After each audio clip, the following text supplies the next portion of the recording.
ire. Stop the fire! Stop burning! Please! Stop! The entity knew two things: the burn, and it was coming. Though the entity did not know what it was, only that it would be here soon. The thing to stop the fire. The sky was ablaze, and the ground, and everything in between. There was nothing to feel or experience but. All emotions and thoughts and feelings were primal, void of reason or conscience. No more burn! No more fire! The all-consuming blaze was the bane as well as the culmination of the entity's life. There was no way to imagine an end to the burn, and so the entity wandered, as it always had, hoping to find one. Things were different once, only for a moment, what seemed eons ago. There were noises, something, another fire, obsidian.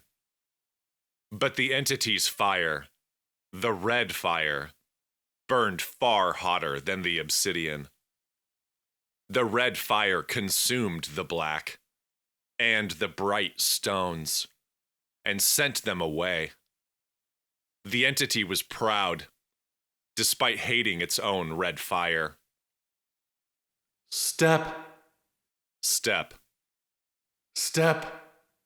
step.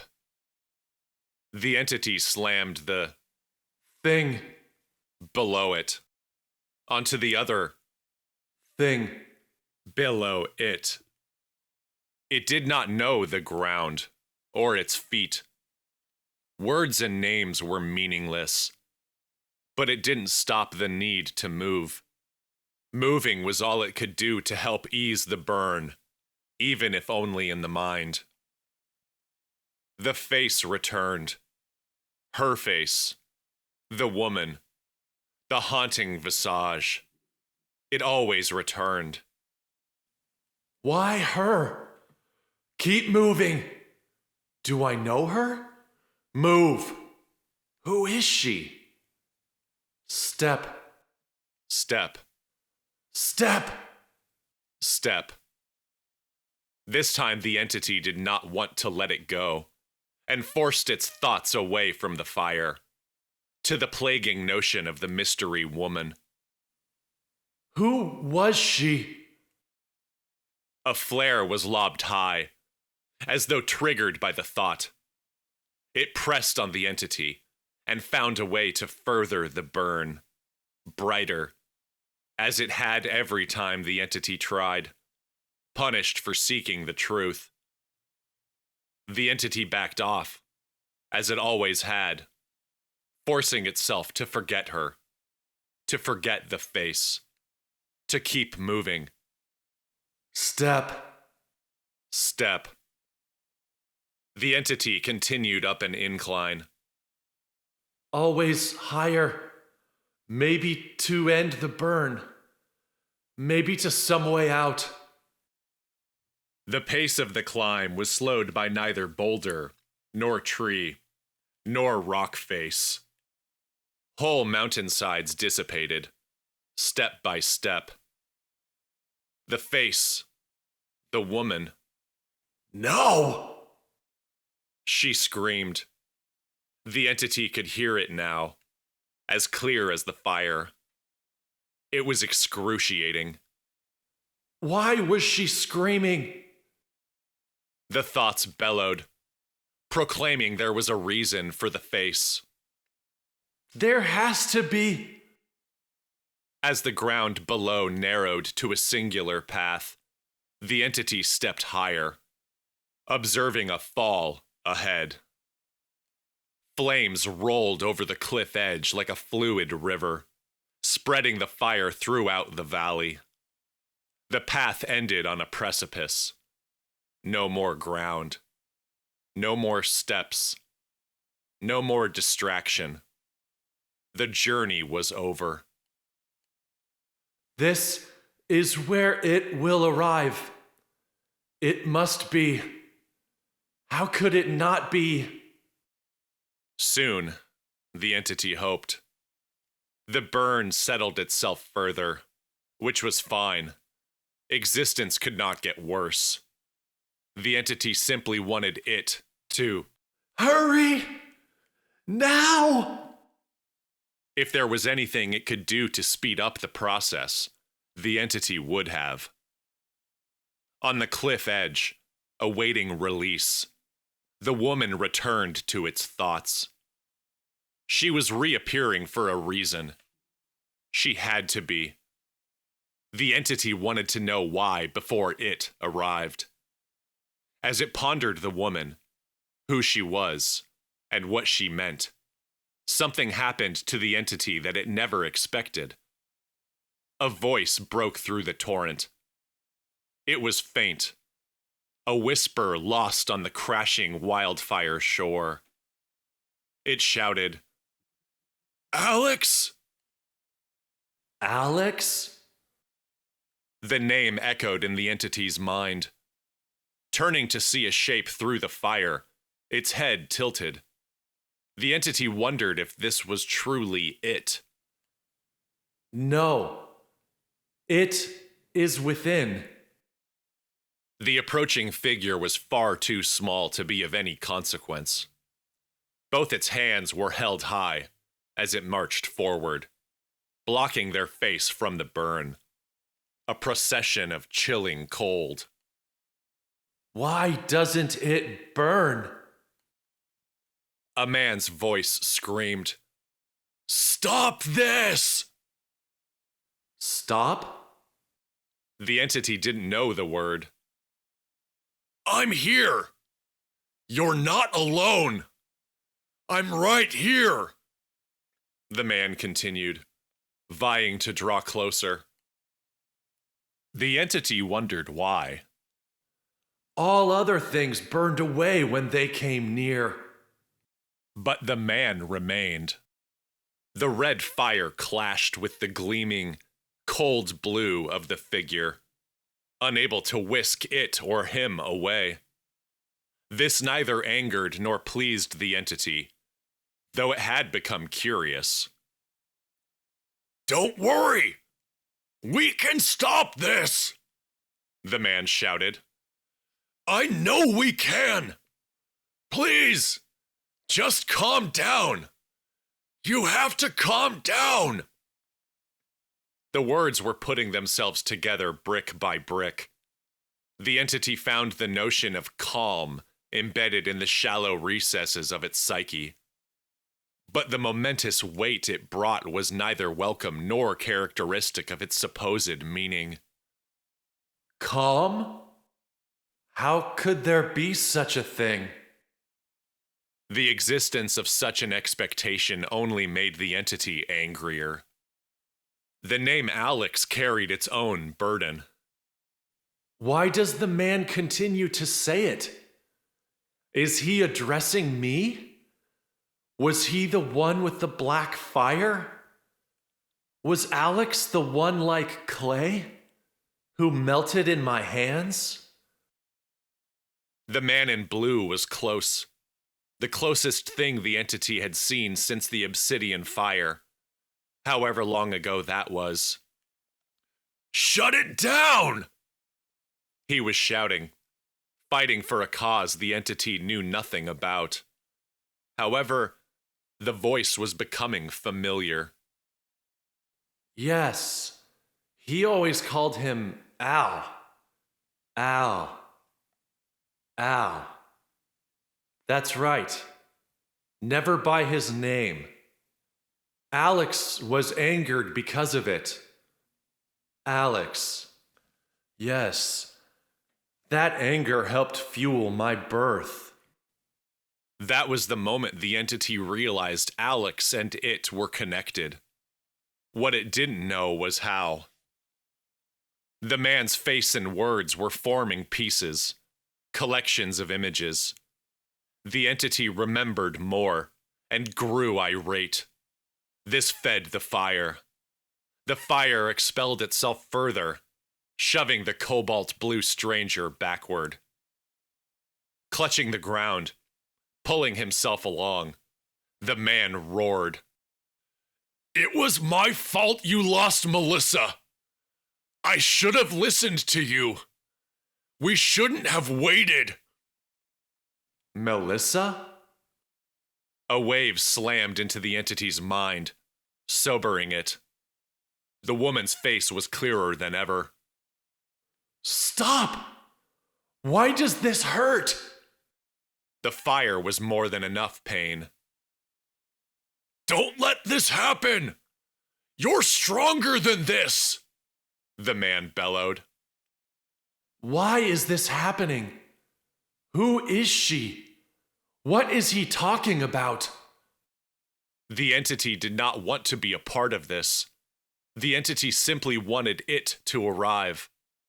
But time refused to speed up, or end entirely. The woman's face would not leave it alone. She was smiling. Stop! It's a lie! The entity knew she was dead.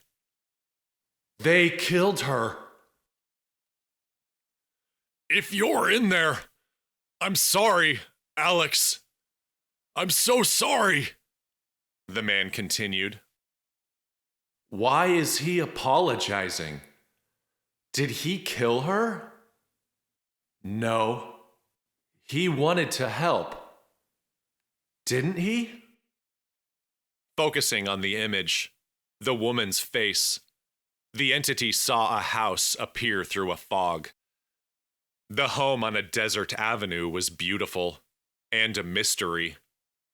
A dove landed in the dirt yard, which was speckled with green, but without children. Where are the children? The man in cobalt blue crawled within yards of the entity. "I know you think you can't do it. I know you're scared. But you have to try to get it under control. You can. I promise you can. We've beaten everything they've thrown at us. Come so far. So much further than they thought we could. It was you and me."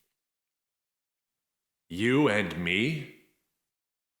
"But I failed you," the man continued. "Not just now. I mean through everything. You're better than I treated you, Alex. You deserved better than you got in me. Truth is, you're stronger. You're the best of us." Much of it was ringing true, but the procession of images and sounds coursing through its mind were only confusing the entity. What do they want from me? I don't know what they want. "We both know I was supposed to get the wrath. I was supposed to go to hell. And not just because I'm a piece of shit. It's because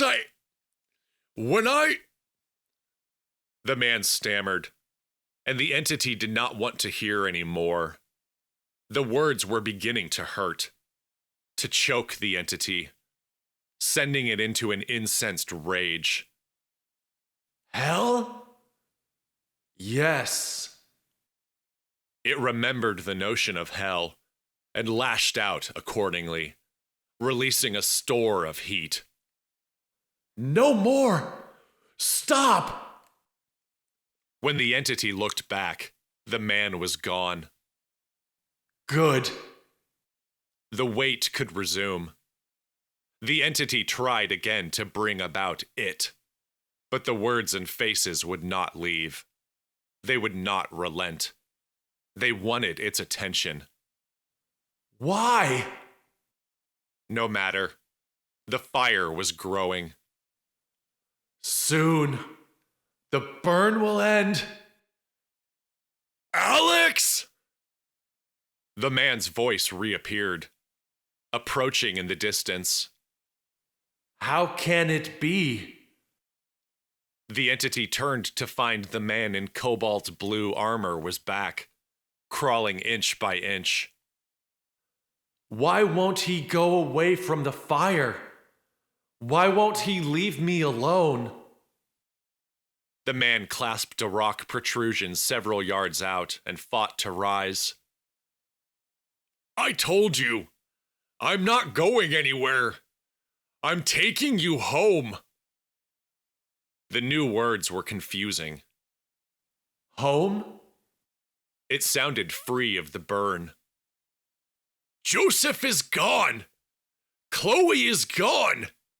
The stones are gone. You did that. We're free, Alex. Don't throw away your chance at another life. The man was reduced to a knee, barely heard over the fire. The reason I never told you how I died was that I was ashamed. I gave up and threw away every chance I ever had. Every chance you ever wanted. A kid I could have. I just gave up, man. I did. Stole my dad's gun. Took the easy way out. And put a bullet in my head. The man stopped, and the entity could feel energy flowing through him. It knew this energy. Emotions. Yes. Some were new, and others were familiar. Guilt was apparent, which the entity knew well. The man continued. Truth is, I was always jealous of you. You were a real hero. You saved those people that night in the restaurant. I wouldn't have. I know it. Even though I could have. Restaurant? More flashes. The entity saw children sitting on wooden chairs, waiting for food. They were smiling. They were safe. It aided the feeling of calm. Calm. Yes. The concept was slowly becoming clearer. However, contrary to it and its promises, it seemed. The man fell to his knees and shouted, Listen to me! I'm trying to tell you I threw my life away. I'm trying to tell you I don't deserve any of this. This fucking rapture. I don't want it. I want you to be okay. Something substantial had arrived within. The entity was inundated with information laced with emotion, from a singular perspective. Are these memories? Is this what made Alex? Constructed his mind and soul? The entity knew the name of the man fighting the storm was Bennett. A proud man. A warrior. The entity knew he was one of many who made Alex angry, but also a man who could be trusted when it mattered. My life was gone way before I picked up that gun. Bennett started. His head hung low. All I did was take from others.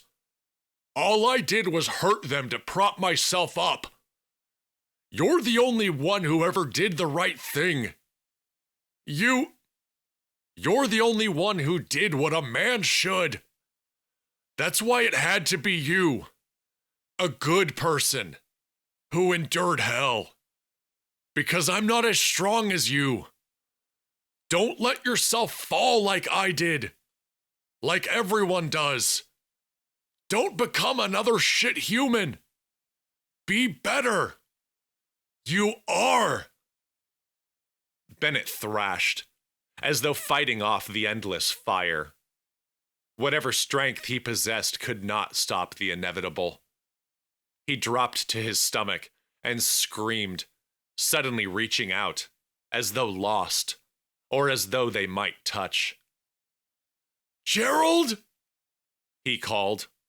pleading. Jer, come home. I know I fucked up. It will be okay. Gerald? The entity looked upon the man with increasing curiosity and alarm. The blue glow around Bennett redoubled. Cody, I lost him. I let him slip through my fingers. He was sobbing, clutching his face in his hands. You trusted me. You were the only one who trusted me. I promised to take care of him. I promised, but Bennett's blue helm shook. His face lifted to the entity. Alex? What? We have to stop this. We have to.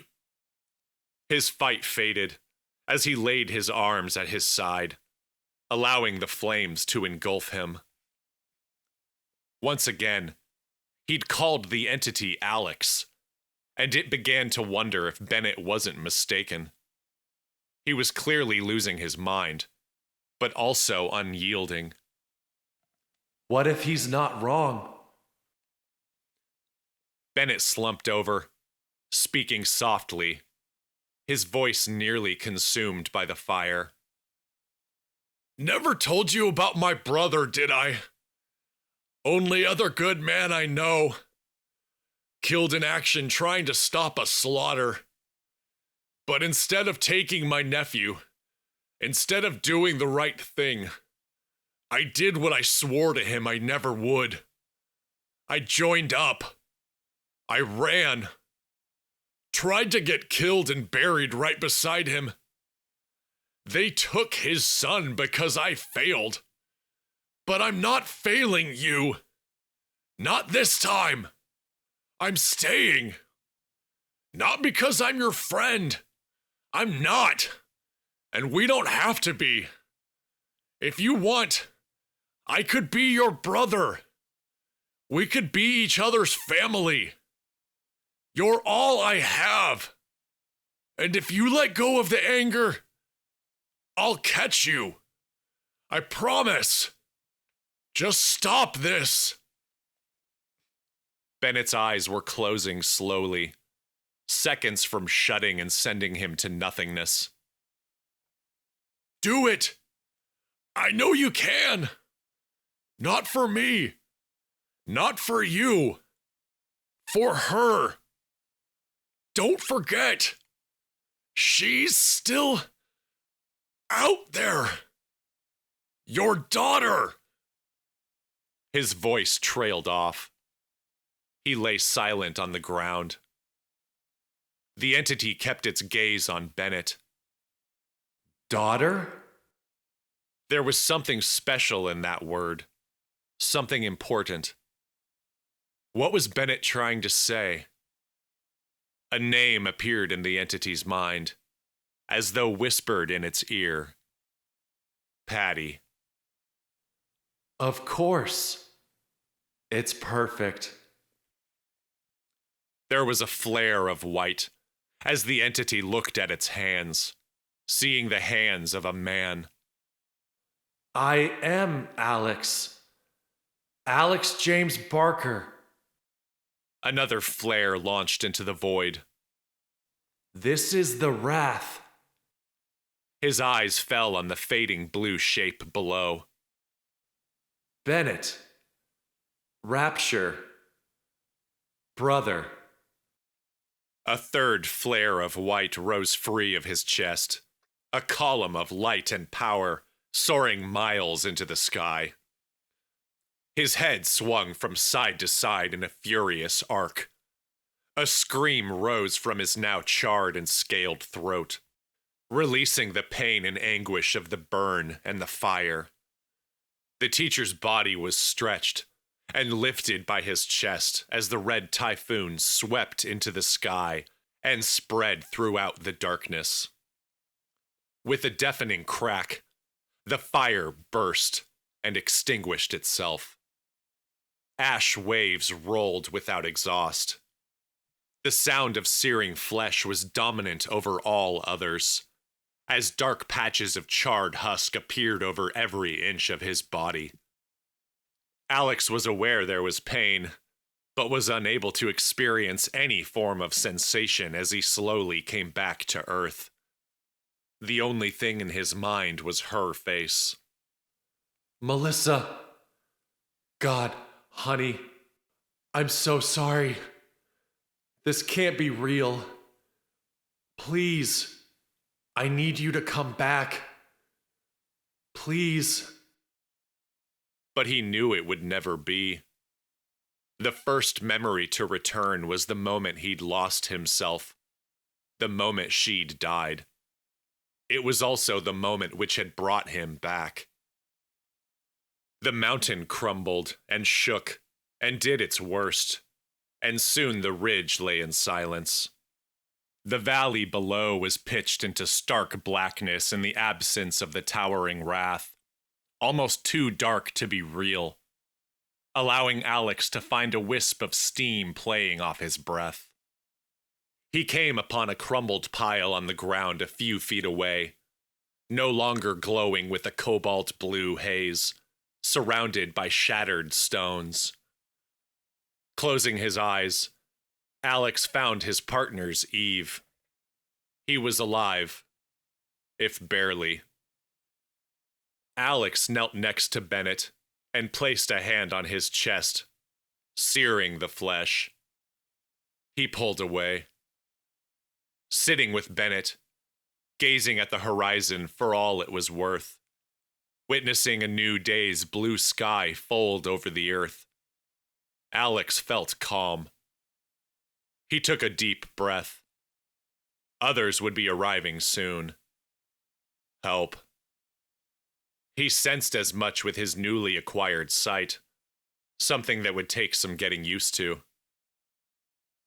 Alex wanted to pat his partner on the shoulder, to reassure him, to let him know he was alive and here for him, and everything would be fine, but stayed his scorching hand. Thank you, Bennett. I've got it from here.